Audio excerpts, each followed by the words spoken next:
We are entering the final, high-stakes week of Jesus' ministry.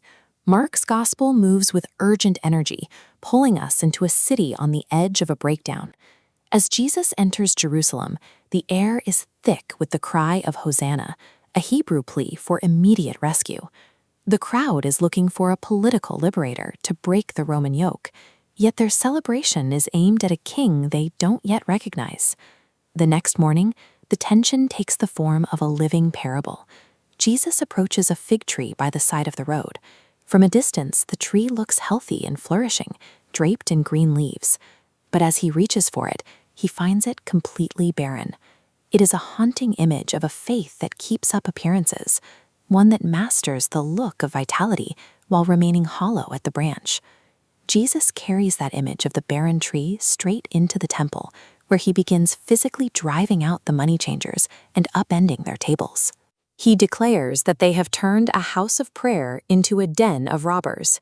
In Greek, Mark distinguishes this crime by avoiding the word kleptos, a petty thief, and using the term lestes. A lestes is a violent brigand or an armed insurrectionist. The temple leadership had engineered a stronghold. They used the architecture of worship as a perimeter wall to shelter institutionalized exploitation. Religious structures become toxic when they function as a mask for self-interest rather than a gateway to God. Seeking to reclaim control, the religious leaders tried to corner Jesus with a question on taxes, a trap designed to spark either a riot or an arrest. Jesus calls for a denarius and asks whose icon, whose image, is struck into the silver. The coin bears Caesar's face, marking it as his property. Under Roman law, the metal belongs to the one whose image it carries. But while the coin carries Caesar's icon, the book of Genesis reveals that human beings carry the icon of God. Jesus isn't settling a tax dispute. He is identifying our owner. He is claiming that our entire existence belongs to the one whose image we bear. After silencing the critics, Jesus is approached by a scribe with a genuine question. Which of all the commandments is the most important? He answers with the Shema, "The Lord our God, the Lord is one." He commands us to love him with the totality of our heart, soul, mind, and strength. The word here is agapao, a willed, self-giving commitment. This is love as a decision of the soul, moving far beyond the reach of fleeting emotions or religious sentiment. True devotion requires a love that persists through the will, even when all the feelings have run dry. This willed love is finally seen at the temple treasury.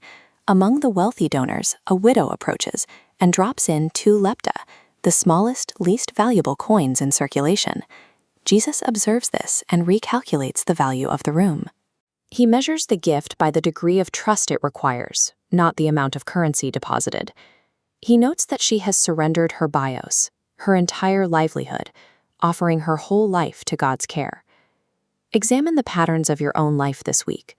Look for the tangible fruit your faith is producing once you step outside the doors of the church. Ask yourself if you are trusting God with your whole life, or if you are simply offering him the margin of your time and resources. Wholehearted devotion costs everything, but it finds its security in the one who gave everything first. For more on these reflections, you can find the full text in our Substack newsletter. Grace and peace to you.